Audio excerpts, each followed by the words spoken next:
Alright folks, we are back for round 1 on the play. Amazing hand. Alright, that's really not good.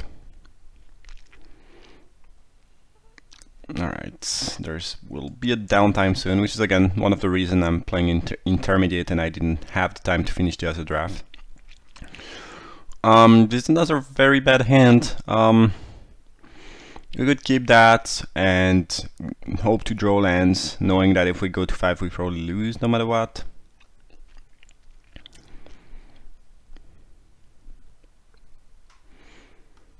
Yeah. Going to 5 on the play in this set is like almost losing for sure. At least this hand has potential if we draw a couple lands in a row. And there's more white for us to draw than green.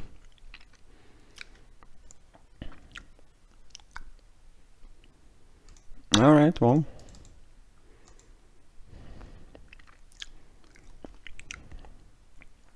Might be getting somewhere.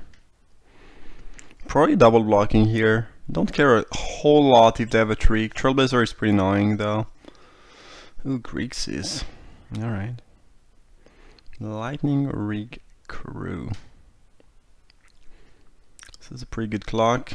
We need to deploy things, deploy threats. I guess we'll play Knight and pass. Could attack with Pioneer alone, maybe they play... No, they have no... I mean, they should not block, basically. Unless I'm almost dead and they know this is gonna kill me, this still remains a wall, and one of the advantage of that is that it can block. If it was just 1 damage and couldn't block, it would not be a good card.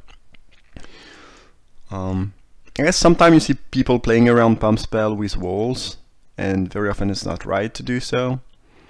So I could have attacked, tried to bluff. However, if my one's not making a mistake, they would most likely block, I think is the right line when you have a card like that and, you know, your opponent's at 20. And if I do that, I risk them having a revolt for Terror of the Night and then being able to hit me for 2 because I don't have 2 blockers anymore, so I don't think the attack is very good. Anyways, they kind of assemble the pink crew.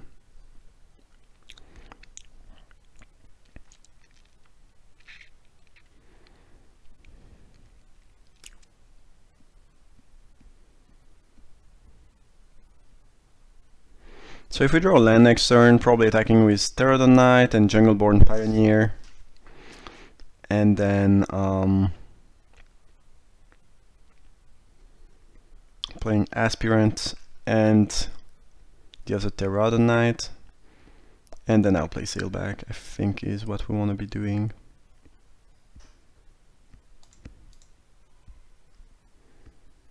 Don't mind trading that for any of their pirates. They are better than the Pioneer. They probably block here. And if they take 2, obviously, it's fine. Especially since we'll have exactly a 3-turn clock if they take 2. From 3-turn clock from 6 damage in the air if they are at 18.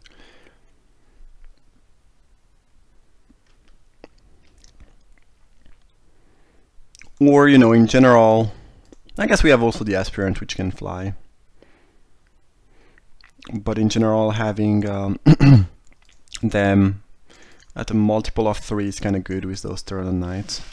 But we do get the City's Blessing here, so yeah, I guess the plan is just to be down in the air. We have like 8 power of flyers, which is pretty good. The open draw was pretty good.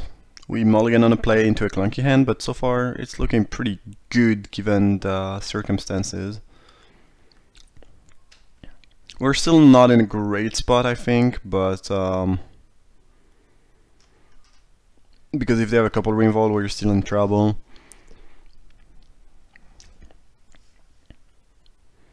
Well, it's not looking too bad, to be honest. Or gonna just probably main phase the sailback. Djeven's not really attacking as of now, anyways. They have no good reason to attack, so we're not gonna trap anything, and we just want to give fly and attack right away. And hope they don't have a bombard for one of the Pterodon Knight. Or I guess I could bombard the sailback and then these lose flying, but they risk me drawing another.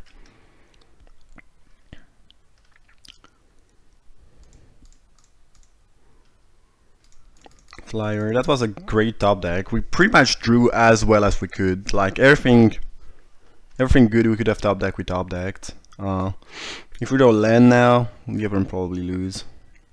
That's probably gonna be a little bit too much.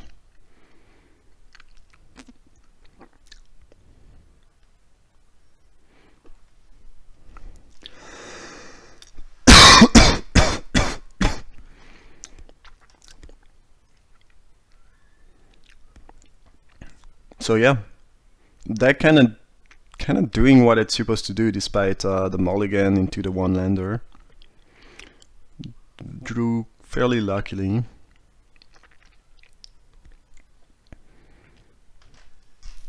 But yeah, flooding with a bunch of creature that should be in general a bit larger than the average creature, and then using a strength is, you know, really what we were trying to do.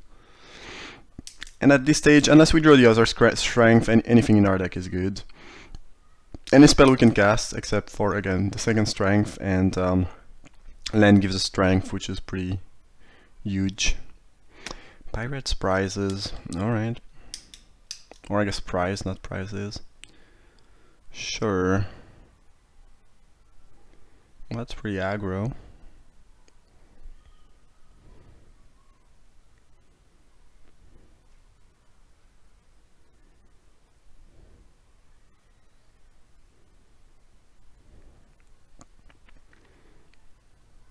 Interesting.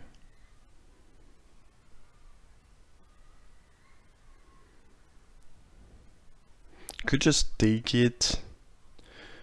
If I know the strength was coming thanks to a land, I would actually take it.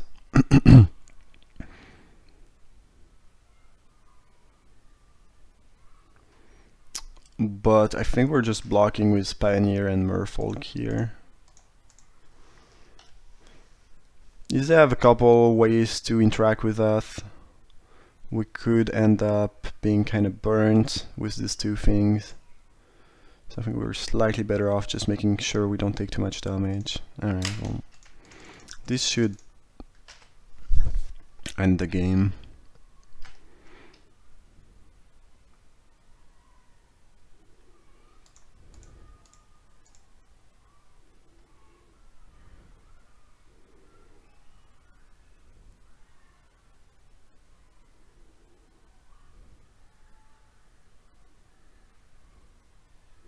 I don't feel like attacking with that does a whole lot. I mean, probably they are just straight up dead. But because there's not much they could do to interact with our things. I mean, they could have had a bombard or vanquish the weak, but they needed to use that before the strength resolved. But let's say they can deal with one of the knights, which is a way they survive. I guess I could have a bounce spell. Yeah, they could have, you know, bounced that back to my hand. Take 9. Then attacking with Merfolk doesn't do a whole lot. They probably still chump here. They still need to chump that no matter what, and they can just block here. So probably not worth stacking with Merfolk in this spot. So it depends on Grixis Pirate. Slash is good against their cheap evasive creatures that are kind of annoying. Like Trailblazer and Warkite Marauder. So I think we might cut a Snubhorn Sentry here, which is not at its best if again they're 2-drop, have evasion. Other than that, yeah, I don't think we change match. Lightning Recruit is kind of a big issue for our deck. I guess we have the 2-mana removal to deal with it, how it's called. baffling end. Otherwise, yeah,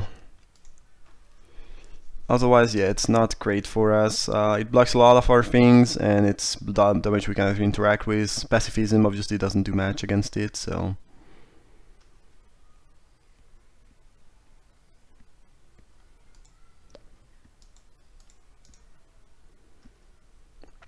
Played Hardy Veteran first, maybe it's better to play Stoker. I think it's hard to tell. Now I guess we know about Lightning Recruit, and Stoker is much better against Lightning Recruit than Hardy Veteran. Same with Sailor of Memes, which is something they could have.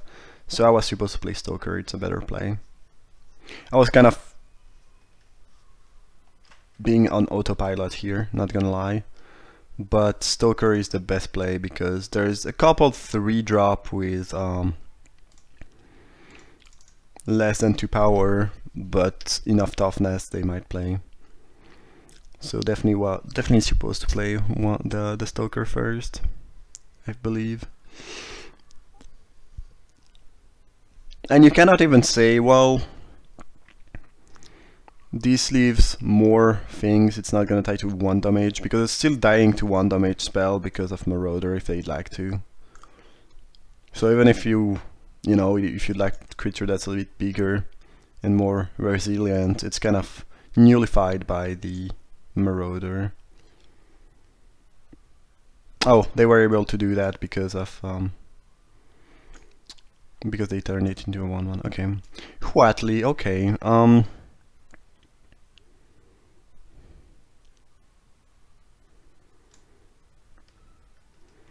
I believe we want to drop more creatures before we play that. So that's what I'm gonna do.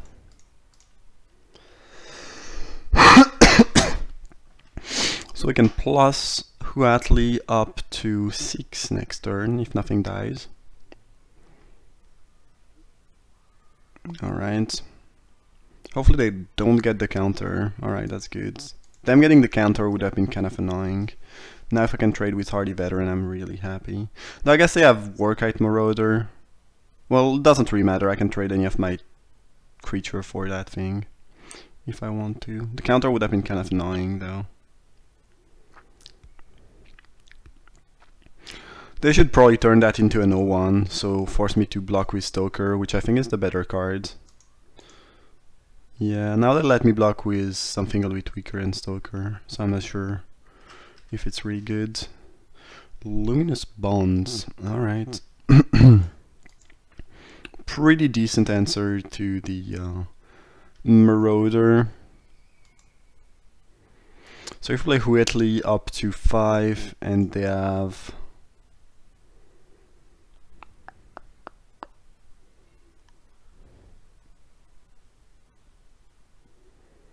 Huatli could die.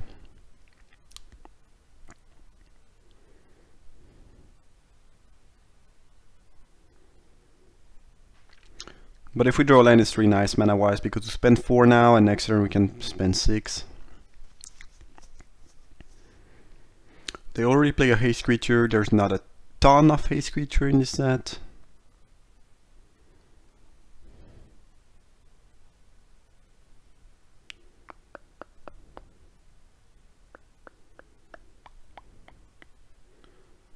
Yeah.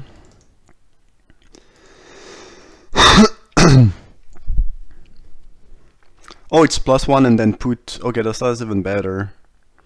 Now even 3 power is not going to be good enough. Yeah, I forgot you +1 and put counters. It's even more loyalty. Actually, this thing grows up faster than I thought. Kind of forgot about... I thought it was a... I don't know. In my mind, this would be a +0. But since it's +1 and then put things, it's like it's a lot of loyalty even if you have not much going on. Alright. Yeah, that's pretty good. I feel like I kind of have to enter that.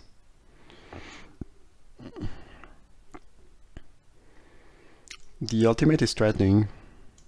One of the reasons this thing is still very good in limited, I think. No, just not caring about Huatli. Okay. Baffling end, that's good. So we're gonna play champion. I guess technically we should play Baffling Hand first, maybe? No, not necessarily.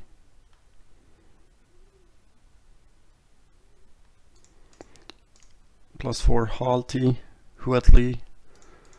Now we can ultimate next turn, start to draw cards.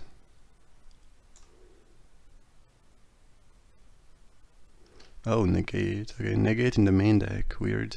Especially against white green. Like white green is not a deck that's known for its non-creature spell in general.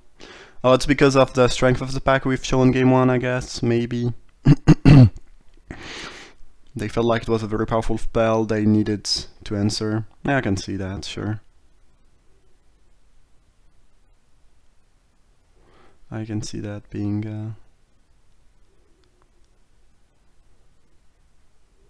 a thing. I don't think negate is great overall against us. I guess negate is one of these one of these cards that's probably a bit underwhelming. Not underwhelming, but appreciated more, and much more maintainable than people give credit to. Because people don't expect it. It's cheap, so it's not easy to hold. It's not hard to hold. They are pretty much dead here if they have nothing.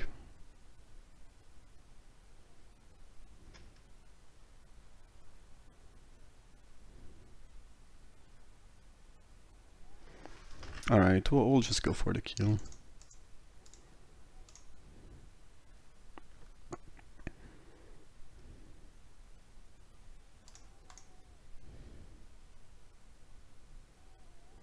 I'm gonna boost Everdown Champion. No, probably boosting Hardy Veteran, which has the highest amount of toughness. So even if they have Lightning Strike, they cannot kill it in response. And beat down. Alright, well, that was fairly good. Our deck did what it was designed to do, both games. So worked out pretty well. Alright, hope you enjoyed that first game. Thanks a lot for watching, and see you for round 2.